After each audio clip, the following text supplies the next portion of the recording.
নমস্কার বন্ধুরা, আপনাদের সকলকে স্বাগত জানাই। আরেকটি নতুন রেসিপি নিয়ে চলে এসেছি।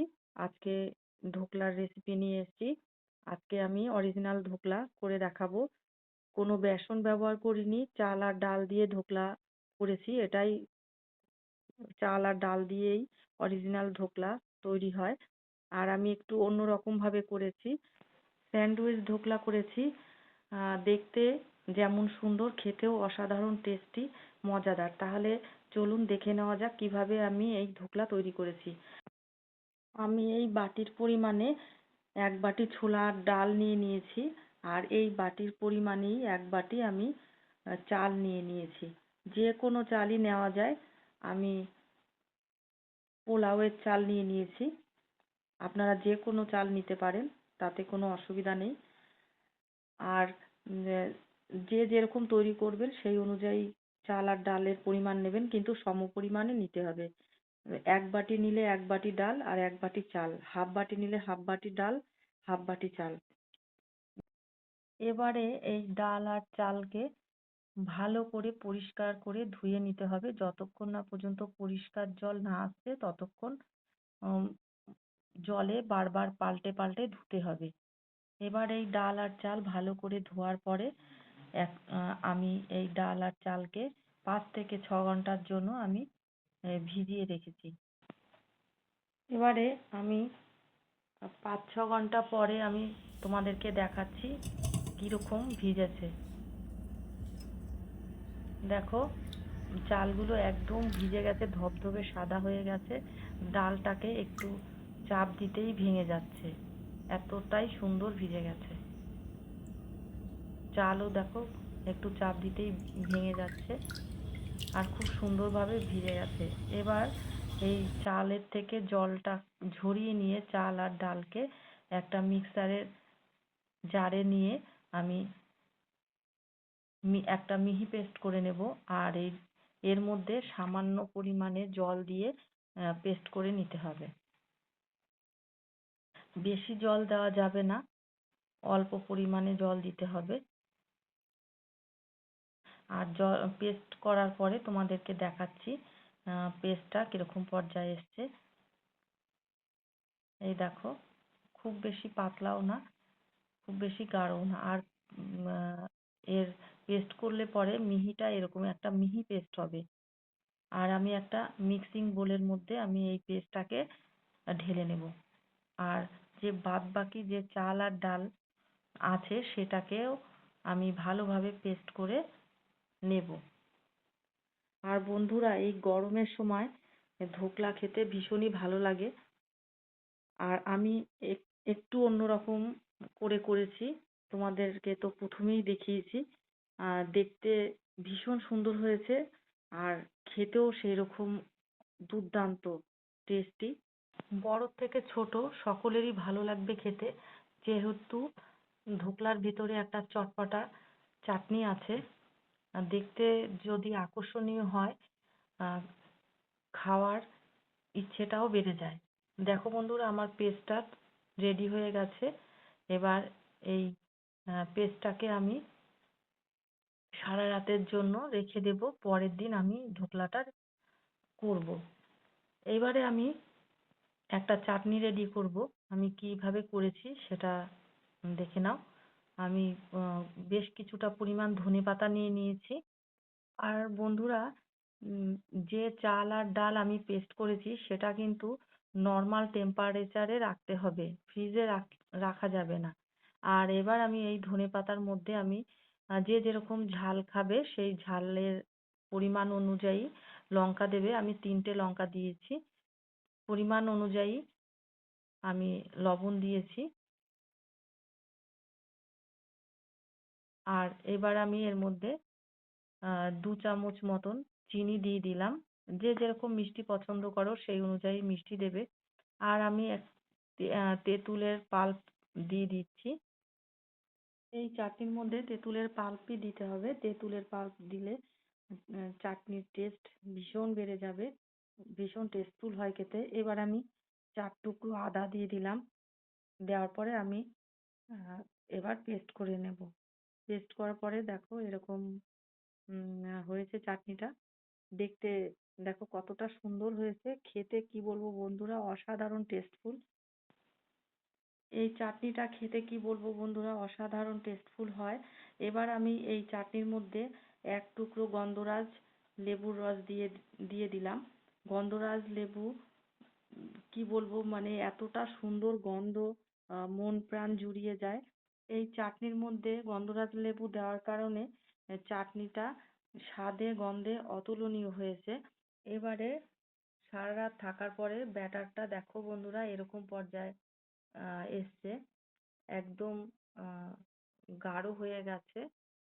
এবারে ব্যাটারটাকে একটি চামচের সাহায্যে ভালো করে নাড়িয়ে নেব। নাড়িয়ে নেওয়ার পরে এবার ওই ব্যাটারের মধ্যে স্বাদ অনুযায়ী দিয়ে দেব লবণ। লবণ দেওয়ার পরে এবার ওর মধ্যে দিয়ে দেব সাদা তেল 1 চামচ। এই দেখো 1 চামচ আমি সাদা তেল দিয়ে দিলাম।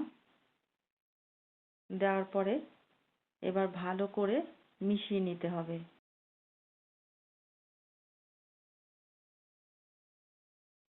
আর বন্ধুরা ব্যাটারের ঘনত্বটা খুব বেশি গাঢ়ও হবে না আর খুব বেশি পাতলাও হবে না।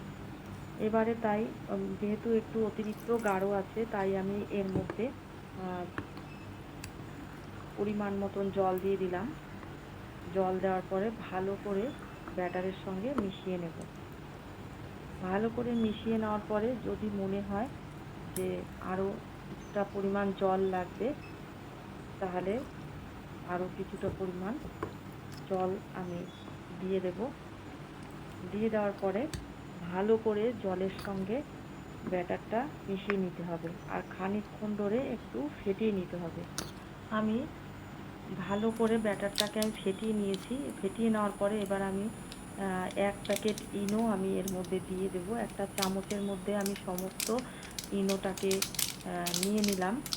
নিয়ে নেওয়ার পরে আমি এর মধ্যে কিছুটা পরিমাণে জল দিয়ে দেব। জল দিলে পরে ইনোটা অ্যাক্টিভ হয়ে যাবে। এবার সমস্ত ইনোটাকে ব্যাটারের মধ্যে দিয়ে দিলাম। এবারে দেওয়ার পরে ইনোটাকে ব্যাটারের সঙ্গে ইনো ভালো করে মিশিয়ে নিতে হবে। 2-3 মিনিট ভালো করে ফেটিয়ে নিতে হবে। ফেটিয়ে নেওয়ার পরে দেখা যাবে যে ব্যাটারটা অনেক হালকা হয়ে গেছে। আর ব্যাটারটা যখন হালকা হয়ে যাবে তখন আর রেখে দেওয়া যাবে না, সঙ্গে সঙ্গে ধোকলা রেডি করতে হবে। এবার এই যখন ফেটানো হয়ে যাবে, মানে ইনোটা ভালো করে মেশানো হয়ে যাবে, দেখবে যে ব্যাটারটা অনেক হালকা হয়ে গেছে। আর যে পাত্রে আমি ধোকলা রেডি করব সেই পাত্রটাকে আমি একটা অয়েল ব্রাশ করে নিয়েছি, যাতে ধোকলাটা রেডি হওয়ার পরে ইজিভাবে বেরিয়ে আসে। এবার যে ব্যাটারটা আমি রেডি করেছি সেই ব্যাটারটা আমি দিয়ে দেব। আমি 3টে লেয়ার করব। নিচে যে পরিমাণে আমি ব্যাটার দেব ঠিক সেই পরিমাণে আমি একদম উপরের লেয়ারটাও দেব। আর মাঝখানের লেয়ারের জন্য আমি কিছুটা পরিমাণ ব্যাটার একটা পাত্রে আমি তুলে নিয়েছি। দেখো একটা পাত্র আমি নিয়ে নিয়েছি। এই পাত্রের মধ্যে আমি কিছুটা ব্যাটার আমি নিয়ে নিয়েছি। নিয়ে নেওয়ার পরে আমি যে পরিমাণে আমি নিচে যে লেয়ারটা তৈরি করলাম সেই লেয়ারের পরিমাণ অনুযায়ী আমি ব্যাটার রেখে দিয়েছি। এবার এর মধ্যে আমি যে চাটনিটা আমি রেডি করেছিলাম ধনেপাতা দিয়ে, সেই চাটনিটা এই ব্যাটারের মধ্যে দিয়ে দিলাম। দেওয়ার পরে এই ব্যাটারের সঙ্গে চাটনিটা খুব ভালো করে মিশিয়ে নিতে হবে। আমি যেভাবে এই ধোকলা তৈরি করছি তোমরা অবশ্যই বাড়িতে এই ধোকলা তৈরি করো আর আমাকে জানিও কমেন্ট করে কেমন হয়েছে। আর তোমরা তোমাদের বন্ধু বান্ধবের কাছে শেয়ার করো যাতে তারাও এই ভিডিওটি দেখে উপকৃত হয়, তারাও বাড়িতে এইভাবে ধোকলা তৈরি করতে পারে। এদিকে একটা পাত্রে আমি জল বসিয়ে দিয়েছি। জলের উপরে একটা স্ট্যান্ড দিয়ে একটা ছিদ্রযুক্ত পাত্র নিয়ে নিয়েছি। তার উপরে যে পাত্রে আমি ধোকলা তৈরি করব সেই পাত্রটা দিয়ে আমি ঢাকনা চাপা দিয়ে দিয়েছি। 3 মিনিট পরে ঢাকনাটা তুলে নিলাম। তুলে নেওয়ার পরে ব্যাটারটা অনেকটা শক্ত হয়ে গেছে। এবারে যে ব্যাটারটা আমি আলাদাভাবে তুলে রেখেছিলাম চাটনি দিয়ে ভালো করে মিশিয়ে নিয়েছিলাম সেই ব্যাটারটা চারিদিকে সুন্দর করে ছড়িয়ে দেব। সম পরিমাণে ছড়িয়ে দিতে হবে যাতে লেয়ারটা চারিদিকে একই রকম আসে। সেই অনুযায়ী চারিদিকে ভালো করে চামচের সাহায্যে ছড়িয়ে দিতে হবে। এবার ছড়িয়ে দেওয়ার পরে আবার ঢাকনা দিয়ে প্রায় 3 মিনিট মতন রেখে দেব। 3 মিনিট পরে আবার ঢাকনা খুলে দেখব কিরকম পর্যায়ে এসছে। অনেকটা শক্ত হয়ে গেছে। এবারে বাকি যে ব্যাটারটা আছে সেই ব্যাটারটা এর উপর দিয়ে ভালো করে ছড়িয়ে দেব। নিচে যে পরিমাণে লেয়ার দিয়েছি সেই সম পরিমাণে লেয়ার উপরেও দিয়ে দেব। এবারে ভালো করে এই ব্যাটারটাকে চারিদিকে চামচের সাহায্যে ছড়িয়ে দিতে হবে যাতে চারিদিকে সমানভাবে ব্যাটারটা হয়। তাহলে ঢোকলাটা যখন তৈরি হবে তাহলে চারিদিকে একরকমভাবে হবে আর কাটার সময় সমানভাবে দেখা যাবে আর দেখতেও ভালো লাগবে। এবার আমি ঢাকনাটাকে আটকে দিলাম। আটকে দেওয়ার পরে প্রায় 30 থেকে 35 মিনিট পরে আমি দেখব যে কীরকম পর্যায়ে এসছে আর তোমাদেরকেও দেখাবো। দেখো ঢাকনাটা খুলে নিলাম 30 মিনিট পরে কতটা ফুলে উঠেছে। দেখো একদম রেডি হয়ে গেছে, কাঠিতে একটুও লেগে নেই। এবার ঠান্ডা হওয়া পর্যন্ত অপেক্ষা করব। ঠান্ডা হয়ে গেছে, হাত দিয়ে একটু চাপ দিতেই দেখো সাইডগুলো অটোমেটিক খুলে আসছে। এবার এর উপরে একটা থালা দিয়ে ঢোকলার থালাটা এবার উল্টে দেব। এবার উল্টে দেওয়ার পরে হাত দিয়ে একটু থালার উপর ড্যাব ড্যাব করলেই দেখো অটোমেটিক ঢোকলাটা বেরিয়ে এসছে। দেখতে কতটা সুন্দর লাগছে দেখতে। দেখতে মানে এতটাই সুন্দর, লোভনীয় আর সফটও হয়েছে খুব সুন্দর। এই দেখো ভীষণ সুন্দর হয়েছে, ভীষণ সফট। এবার তোমাদেরকে কেটে দেখাবো, দেখো কতটা সফট হয়েছে। খেতে অসাধারণ টেস্টফুল বন্ধুরা। তোমরা বাড়িতে অবশ্যই তৈরি করো, তৈরি করে আমাকে কমেন্ট করে জানিও কেমন হয়েছে। আর আমার এই ভিডিওটি যদি ভালো লেগে থাকে অবশ্যই আমার চ্যানেলটিকে সাবস্ক্রাইব করার জন্য অনুরোধ রইল। আর তোমরা যে যেরকম শেপে কাটতে চাও বা যে যেরকম শেপ দিতে পছন্দ করো সেই শেপেই তোমরা কেটে নেবে।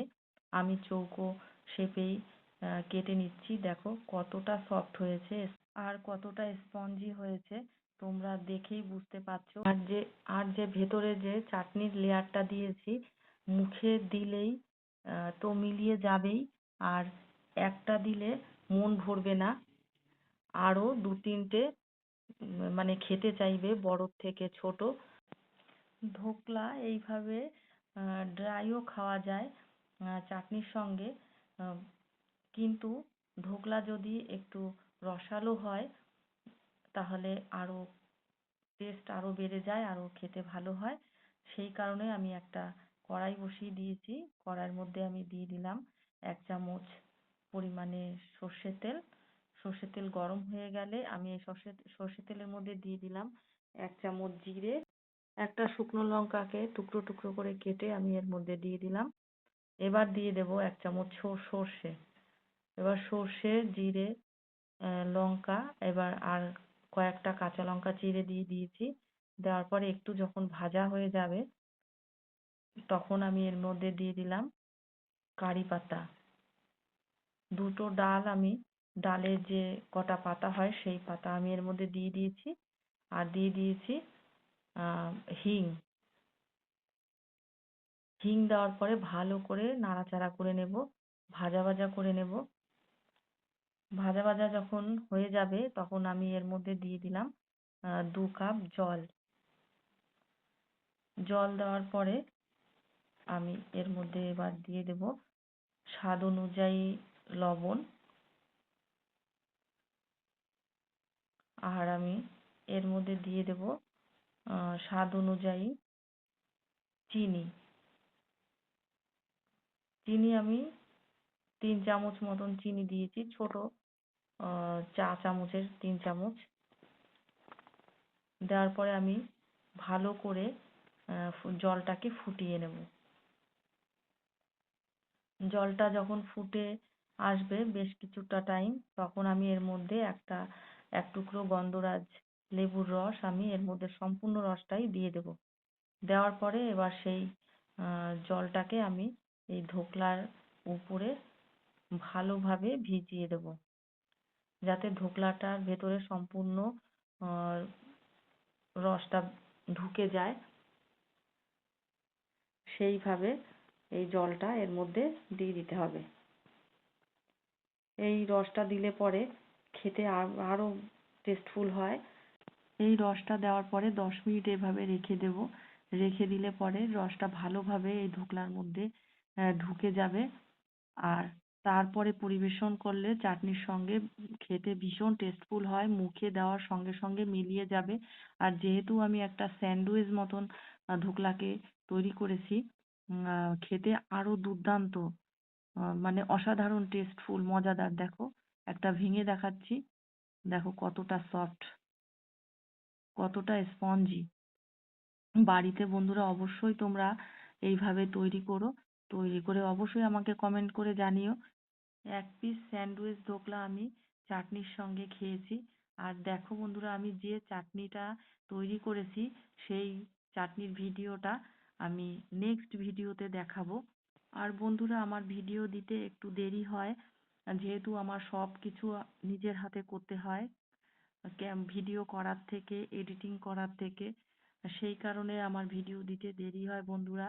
তো তোমরা একটু মানিয়ে নিও আর সবসময় আমার পাশে থেকো। যারা এখনো আমার চ্যানেলটিকে সাবস্ক্রাইব করোনি, প্লিজ প্লিজ তোমরা সকলে আমার চ্যানেলটিকে সাবস্ক্রাইব করে দিও।